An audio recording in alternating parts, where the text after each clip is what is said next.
Halo kita selamat datang kembali di channel Hobi Kita. Di video kali ini aku partneran sama Lydia dan di sebelah sana ada Dennis sama Kojimi.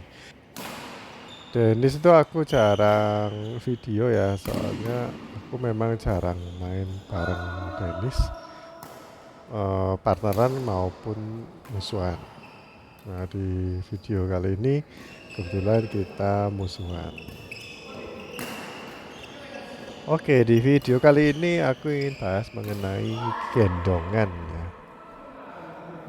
Gendongan tuh nggak selalu harus ini ya, yang satu lebih bagus, yang satu nggak bagus mainnya. Itu kadang-kadang atau biasanya kan disebut gendongan, tapi menurutku nggak seperti itu. Kalau kita lihat atlet main kayak mixed double, itu aku rasa juga termasuk gendongan. Yang cewek itu digendong, soalnya yang cowok lebih banyak cover. Maksudnya lebih banyak itu bukan cuman jaga di belakang ya, karena mixed double pun kadang cowoknya juga jaga di depan atau jaga kiri kanan juga, karena formasinya nggak selalu depan belakang. Kalau posisi ngelob atau ngangkat bola ya tetap harus jaga kiri kanan. Mau itu kamu yang lemah atau kamu yang lebih kuat, tetap jaganya kiri kanan. Ini kita bicara mengenai atlet ya. Tapi kalau kita main di social club kayak gini, main-main biasa gitu, kadang-kadang memang ada teman kita yang nggak sepenuhnya menguasai teknik badminton. Jadi kadang-kadang kayak misalkan dikasih backhand selalu mati, atau mungkin kepingin ngedrop shot tapi mati terus. Ini aku bicara mengenai anu ya, apa? Kadang-kadang meskipun atlet juga mati, bukan berarti mereka nggak menguasai teknik. Tapi kalau kita lihat social player, itu matinya karena apa? Karena memang sering error atau mungkin tekniknya salah. Walaupun menurutku ya teknik itu bisa berbagai macam cara sih, asalkan masuk, asalkan reliable. Maksudnya kalau kalian pakai teknik tertentu itu bisa dapetin poin, misalkan 10 kali melakukan teknik seperti itu, berapa kali kalian bolanya itu masuk dan dapat poin, atau paling enggak masuk dulu lah dan enggak nanggung gitu. Itu berapa kali? Kalau bisa 9 kali itu bagus lah, ya nggak apa-apa, pertahankan teknik yang kamu punya. Tapi kalau sering gagal, cuman dapat poin satu atau dua dari 10 kali mukul yang kayak gitu ya, itu berarti tekniknya perlu dirubah. Kalian mau ngelatih itu 10.000 jam lah, itu kayaknya bakal sulit kamu bisa melakukan bisa 10 itu skornya 10 masuk semua. Kalau latihannya diperbanyak, aku rasa bakal sangat sulit, soalnya tekniknya udah salah gitu. Dan menurutku teknik yang salah itu juga bisa mengecoh lawan sih. Terutama waktu kemarin aku main sama Kongko ya, sama termasuk sama aku Jimmy ini. Kayaknya gerakannya itu kayak mau nyemes atau kayak mau ngedrop shot, tapi ternyata kayak dicotek atau dipecut gitu aja. Terus bolanya bisa tipis di pojokan lapangan. Nah, kayak gitu bikin kita sebagai lawan kaget, soalnya itu nggak umum ya, gerakan seperti itu. Tapi biasanya kita punya kayak referensi, oh kalau gerakannya kayak gitu biasanya bolanya di drop shot atau di lob. Nah ternyata kok di smash. Nah itu mungkin bisa mengecoh kita yang referensinya itu terbatas. Walaupun referensi terbatas, kalau kita benar-benar siap ya mainnya itu 100% siap terus, Jadi dari footworknya terus dari posisi kakinya siap, aku rasa nggak ada masalah meskipun kita sebenarnya kayak kalah pengalaman ya, atau nggak pernah tahu ada lawan yang bisa melakukan seperti itu. Yang penting kan bolanya itu tiba di lapangan kita itu di daerah mana. Kalau kita nggak bisa mengarah atau lari ke daerah itu, berarti ada masalah dengan kesiapan kita atau fitur kita. Nah, balik lagi ke topik gendongan ya. Kalau ada teman kita yang jadi partner kita, biasanya itu di set kayak gini ya. Oh, yang ini kira-kira levelnya sama, terus dipasangin sama yang levelnya mungkin lebih rendah atau lebih tinggi dari kita, yang juga levelnya sama gitu. Jadi biar kayak imbang. Biasanya itu yang ngatur kayak coach atau kayak coach Jimmy itu yang ngatur. Kalau misalkan coach Jimmy nggak datang, ya yang lebih senior biasanya yang ngatur. Aku, aku biasanya, soalnya aku senior di sini.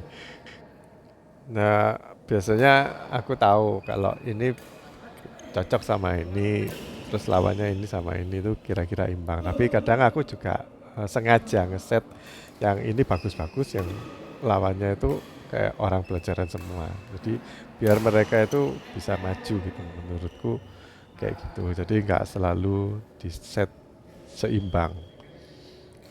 Nah kadang Coach Jimmy sering bilang sih kalau skornya itu nggak beda jauh.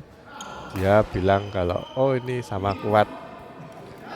Kayak kemarin tuh aku juga main, aku Bolo sama Andi, sedangkan Coach Jimmy sama Willy, dan itu skornya kayak susul-susulan gitu. Mungkin beda, kalau ada beda mungkin cuman maksimal 5 poin lah. Jadi Coach Jimmy terus bilang ini kayaknya sama kuatnya. Mungkin kita masih perlu penyesuaian ya. Apalagi dengan beda partner kita juga beda cara main sih.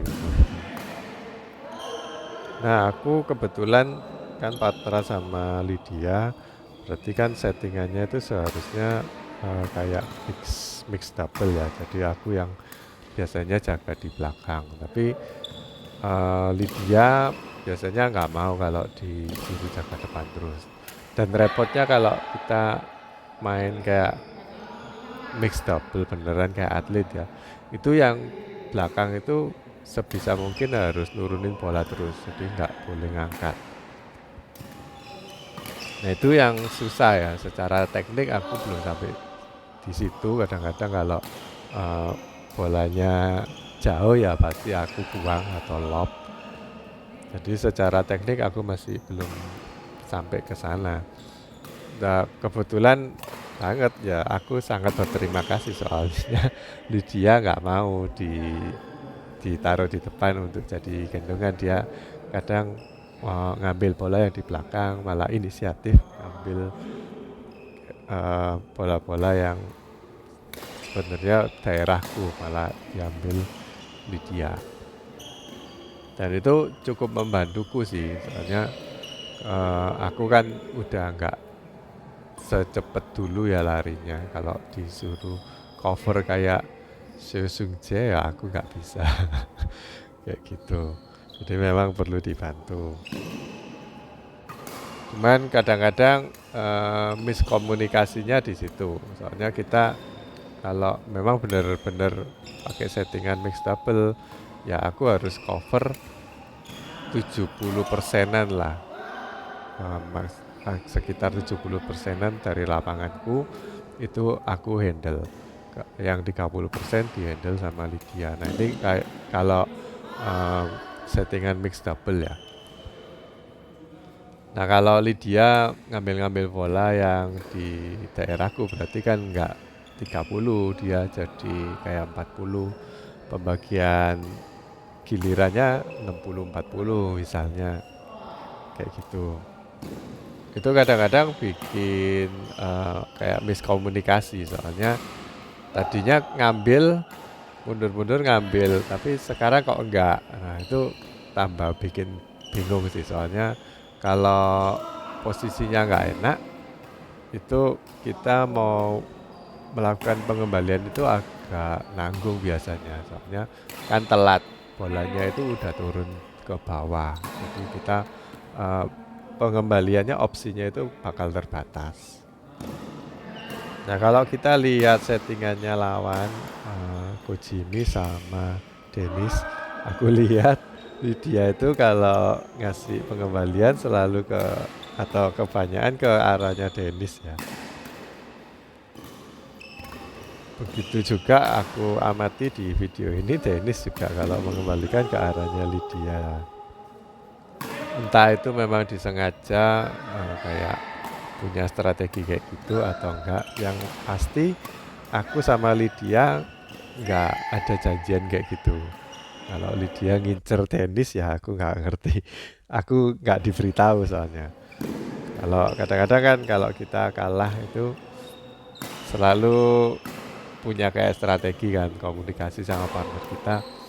Ayo kita ngincer itu misalkan ngincer backhandnya Dennis atau kita ngincer Dennis taruh di belakang terus belakang depan gitu ya. Nah itu waktu di game ini aku nggak ada komunikasi seperti itu, jadi kita main bebas saja. Cuman kok kalau dilihat di video ini kok kayaknya arahnya itu selalu ke Dennis gitu. Nah aku lihat Dennis juga kan digendong sama Kojimi. Kadang-kadang Kojimi itu yang gilirannya ngambil bilang ke Dennis. Jadi Kojimi komunikasinya bagus. Dia bilang ke Dennis loss atau loss itu artinya lepas ya. Jadi maksudnya Dennis disuruh lepas biar diterima oleh Kojimi. Tapi biasanya Dennis itu udah telat, udah kadung kayak mau mukul gitu, akhirnya diambil Dennis. Nah, kalau kayak gitu ya, misalkan kita itu diincar lawan, itu kalau kita nggak pandai mengembalikan arah pengembaliannya itu nggak terlalu bagus, itu malah kita diincar terus dan meskipun nggak diincar, kalau kita bolanya nanggung, akhirnya disemes ke arah partner kita yang gendong gitu ya. Yang gendong kadang-kadang kalau cukup bagus defense-nya ya bisa mengembalikan, tapi kalau kaget karena kalau bola tangguh ya kita udah kayak pasrah aja ya, untung-untungan gitu. Jadi ya meskipun digendong, yang gendong kena semes bola tangguh ya pasti mati lah. Jadi settingan gendongan itu walaupun yang satu hebat banget, yang satu enggak seberapa bagus, itu bukan jaminan untuk menang ya. Soalnya tergantung ini yang diincer yang mana dan yang diincer itu mengembalikannya bagus atau enggak.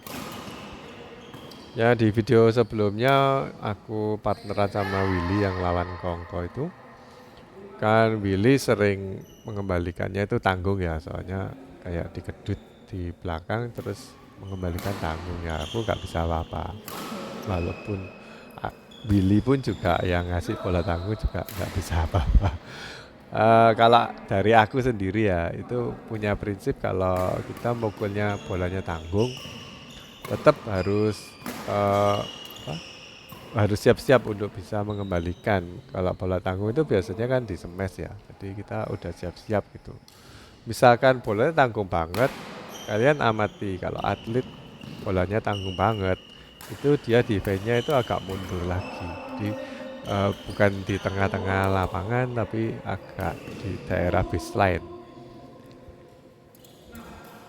Tapi akhir-akhir ini aku lihat walaupun tanggung, pemain-pemain khususnya yang dari Eropa mereka nggak mundur, jadi tetap jaga di tengah. Mungkin ada teknik baru lagi ya untuk mengembalikan bola.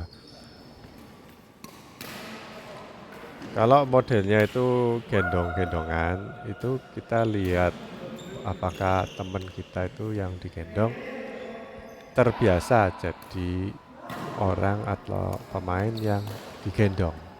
Kadang-kadang mereka itu berangkat dari grup punya mereka sendiri yang mungkin pemainnya rata-rata seperti itu ya. Jadi satu level kayak gitu semua. Jadi mereka nggak ada yang digendong. Jadi tetap kayak kerjasama biasa lah. Dan kalau satu level dalam satu grup levelnya sama semua, ya otomatis nggak ada gendongan ya. Jadi mainnya kayak giliran atau eh, ya apa ya main biasa lah. Tapi kalau main di sistem yang gendongan kayak gini, itu mungkin agak kaget ya. Kadang-kadang aku ada sih temen yang di grup satu lagi, itu kalau main selalu digendong dari awal aku ikut grup itu sampai aku keluar dari grup itu selalu mainnya digendong. Mungkin ada beberapa faktor ya, kayak badannya gemuk atau mungkin larinya nggak lincah atau mungkin udah nafasnya nggak kuat. Nah, itu ada banyak macam faktor yang bikin orang itu selalu digendong. Nah, kalau sering digendong, mereka lebih paham apa tugasnya. Jadi tugasnya yang digendong ini mainnya itu udah nggak kayak main-main normal sesama level lagi. Tapi mainnya itu harus dirubah. Jadi lebih kayak pasif, nggak mundur-mundur ngambil bola, tapi juga agresif. Waktu jaga di depan itu juga agresif. Kadang-kadang kalau aku lagi capek atau mungkin lagi males main, aku bilang ke partnerku, aku yang digendong ya, soalnya aku udah capek. Jadi aku akan jaga di depan, banyak jaga di depan. Jadi nggak bantuin di belakang. Kadang-kadang kan kalau ada bola yang lewat di depan kita agak tanggung itu kan aku bakal mundur untuk ngambil ya. Tapi kalau aku udah bilang aku capek, ya aku nggak mundur, cuman nunduk aja. Jadi biar yang belakang yang ngambil. Tapi kalau ada bola tanggung harus cepet tanggap di depan ya maksudnya. Itu ada bola yang bisa diserobot, kita harus cepet tangkap. Selain raketnya diangkat, tapi ya jangan diangkat di atas net gitu, tapi cuman kepala raketnya aja yang ditaruh di atas. Terus kalau ada bola diangkat dari partner kita yang di belakang, otomatis kita harus jaga kiri kanan tuh kita harus cepat. Pindahnya itu kemana? Ke kamar kiri atau ke kamar kanan itu harus tahu. Dilihat dari bolanya yang dilempar oleh teman kita itu ke lawan. Misalkan lawan tuh ngelempar dari pojok kanan, kanannya kita ya, terus ke pojok kiri lawan ngelop gitu. Nah itu kita yang jaga depan itu mundurnya ke arah kiri. Biar teman kita yang habis ngelop itu tinggal maju aja. Nah itu lebih bagus daripada aku pindahnya ke kanan dan temanku yang habis ngelop dari kanan harus lari-lari ke arah kiri, ke kamar kiri itu nanti bolong defense-nya soalnya terlalu jauh teman kita itu lari kan diagonal, jadi masih bingung juga iki bolongku nang di iki tempatku moro tinggoni. Jadi bingung, aduh mau lari terus sama lawan udah di drop set mati dah. Sebenarnya telat pindahnya itu juga nggak tahu harus pindah yang di kiri atau di kanan tuh nggak tahu. Lalu kalau jaga di depan juga harus bisa intersepsi dengan baik ya. Misalkan nge-net itu juga harus bisa tipis. Terus kalau net kill-nya juga bisa bagus, nggak fault, nggak kena net atau nggak nanggung, nggak out sampai belakang. Kadang-kadang kan kalau nge-match di dekat net itu kan udah keras jadinya sampai ke belakang atau out. Jadi kalau kita punya peran sebagai yang digendong, kita harus tahu bagaimana bersikap sebagai orang atau pemain yang digendong. Kalau kita punya peran sebagai penggendong, misalkan teman kita lagi cedera, walaupun mainnya bagus tapi dia lagi cedera, otomatis dia jadi orang yang digendong. Nah, kita sebagai yang gendong harus tahu peran kita sebagai yang gendong itu apa. Nggak boleh cuman diam aja. Kadang-kadang masa-masa transisi ya, dulu memang nggak bisa main, terus lama-lama kan udah belajar, udah bagus lah. Tekniknya itu sekitar 80% itu menguasai. Tapi waktu main, tetap mindsetnya itu mindset aku digendong. Jadi bola waktu udah ada di daerah sekitarnya dia, sebenarnya dia cuma mundur satu langkah aja untuk ngambil atau nyemes tekan lawan itu, tapi nggak ngambil, dia cuma diam aja, cuma ditoleh ditolak gitu. Ya menurutku itu mindset aja sih, soalnya kebiasaan digendong sih. Jadi waktu ada bola yang kayak gitu kita nggak ambil. Sebenarnya kalau kita lihat ya, pemain yang biasanya digendong atau yang lebih lemah itu kebanyakan lebih rajin ngambil bola, atau mainnya itu main kayak gerusa-gerusu, nggak ditata dulu. Tapi pemain yang lebih expert itu dia lebih kayak menunda mukul gitu. Jadi dipelajari dulu lawannya itu berada di mana, itu dilihat dulu. Kadang-kadang kalau om-om itu ya aku amati, ngelihat dulu loh. Kalau ada bola yang di lob ke arahnya dia, itu sebelum dia nyemes atau naruh bola itu selalu lihat depan dulu. Ini lawannya di mana, terus baru dia mukul nempatin. Nah itu dalam situasi yang kayak genting banget gitu, mereka masih bisa santai. Jadi kalau yang expert biasanya mainnya itu kayak gitu. Kecuali kalau sama-sama expertnya ya, sama-sama pro player, mungkin nggak bisa kita lihat lawannya di mana, itu udah kayak otomatis sih. Oh dari sana terakhir aku lihat lawannya itu di sana, bakal kemana itu udah ngerti kalau pro player. Kayak Coach Jimmy gini mainnya itu kan kayak nyantai ya, jadi jalan dulu terus ditata. Terus lebih sabar sih menurutku, nggak langsung nyerang nyemes gitu, nggak. Tapi kadang-kadang bola yang sebenarnya enak buat disemes malah dikasih ke drop shot silang atau net silang kayak gitu. Dan itu cukup efektif sih. Kita yang lawannya nggak siap tuh pasti mati-mati sendiri.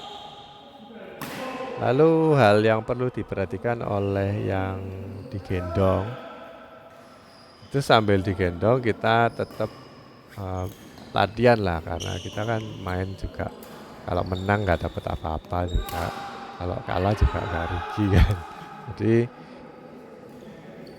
kita waktu main kayak gini ya usahakan tekniknya itu dibenerin, atau mungkin kayak Lydia gini ngasih net itu sering mati ya, itu mungkin dibuat latihan aja, diusahakan nggak mati. Jadi mungkin pernah belajar terus diingat-ingat lagi, kemarin tuh belajar itu kayak apa biar nggak mati. Nah menurutku kalau net-netan mati itu selain dari teknik juga dari mental. Apalagi lihat lawannya itu udah di depan net, terus kita keder atau takut untuk melakukan pengembalian. Kemarin tuh aku partneran sama Andi, setiap kali net-netan diadu net sama Coach Jimmy. Coach Jimmy kan coachnya Andi. Andi sering nyangkut. Padahal kalau yang di depannya yang ngenet itu bukan Coach Jimmy, biasanya Andi bisa ngenet dengan baik. Nah ini mungkin kalah mental ya, atau nggak berani untuk ngenet tipis, akhirnya nyangkut. Nah kalau nggak berani ya sebaiknya diangkat atau coba ke net silang aja. Nah pertama kan nyangkut paling satu dua kali nggak apa-apa, jadi dicoba lagi lah. Menurutku eh, tugasnya yang digendong itu harus berani untuk mengambil resiko sih. Kalau aku nggak berani ngasih net lurus ya aku harus belajar untuk ngasih net silang. Harus berani melakukan hal yang baru yang nggak pernah dilakukan sebelumnya. Lalu buat yang gendong ya, itu aku rasa yang gendong juga mainnya nggak boleh gegabah atau main seenaknya. Kita harus lihat partner kita itu punya kelemahan di mana. Kalau kita mengembalikannya, misalkan partner kita itu lemah di defense, ya kita mengembalikannya jangan ngelop-ngelop. Kalau ngelop-ngelop terus yang disemes partner kita terus, ya mati. Kalau ngelop pun kita harus ngelihat misalkan lawannya udah maju terus kita lob. Nah itu dikedut mungkin nggak apa-apa. Tapi kalau ya walaupun dikedut terus lawan mengembalikannya nanggung ya, terus partner kita nyemes ternyata out, ya kita nggak bisa apa-apa ya. Soalnya mereka masih belum presisi melakukan pukulan-pukulan. Nah terus satu lagi, kalau misalkan yang gendong ini sering nyemes ya, itu kalau kita nyemes keras itu kan kesulitan untuk maju depan. Nah kalau partner kita itu nggak tahu kalau kita itu nyemes, dia harus jaga atau ambil bola berikutnya yang berada di depannya atau jaga depan. Nah otomatis kita kalau sering nyemes kayak gitu pasti mati, soalnya teman kita nggak tahu tugasnya itu apa. Kemarin tuh juga Andi sering diingetin sama Coach Jimmy, itu tugasmu kalau aku nyemes, aku kan partnernya ya. Jadi waktu aku nyemes dari belakang, nyemes keras, itu Andi harus ngambil bola berikutnya yang di depanku terutama, soalnya aku nggak bisa maju. Nah kadang-kadang kayak gitu perlu pengalaman ya, karena kita itu kalau diajarkan secara lisan kayak gini, mungkin kalian nggak tahu situasi seperti apa yang biasanya yang mari habis semes, pemain yang habis semes ini pasti nyemes untuk nyusul tambah lama tambah maju. Itu kan ada kayak uh, situasi tertentu ya, kenapa kok habis nyemes terus kok bisa maju nyemes lagi. Nah itu ada kayak situasi tertentu yang nggak bisa aku jelasin dengan kata-kata. Tapi kalau misalkan dari lawan tuh bolanya tanggung, ya otomatis yang dari belakang yang maju untuk nyemes. Tapi kalau dalam situasi tertentu ketika yang pemain belakangnya itu nyemes keras, itu pemain satunya walaupun nggak berada di depan ya, walaupun tadi posisinya kiri kanan, itu wajib maju sih. Menurutku kayak gitu. Jadi ada beberapa hal yang perlu dipelajari ya, baik kita itu sebagai penggendong maupun yang digendong. Siapapun partnernya ya, itu sistemnya itu pasti kurang lebihnya sama. Maksudnya kalau situasi kayak gini, yang belakang nyemes, kamu itu kapan maju, kapan ngambil bola berikutnya, kapan kamu nyegat, itu mayoritas sama, siapapun pemainnya. Oke guys, jadi gitu aja sih menurutku yang perlu aku share di sini ya. Jadi kita main gendongan, sistem gendongan itu nggak segampang itu kita main. Oh ditemenin sama yang lebih bagus mainnya, atau oh kita nemenin yang levelnya di bawah kita. Nah, itu nggak sesederhana itu, kayak main biasa.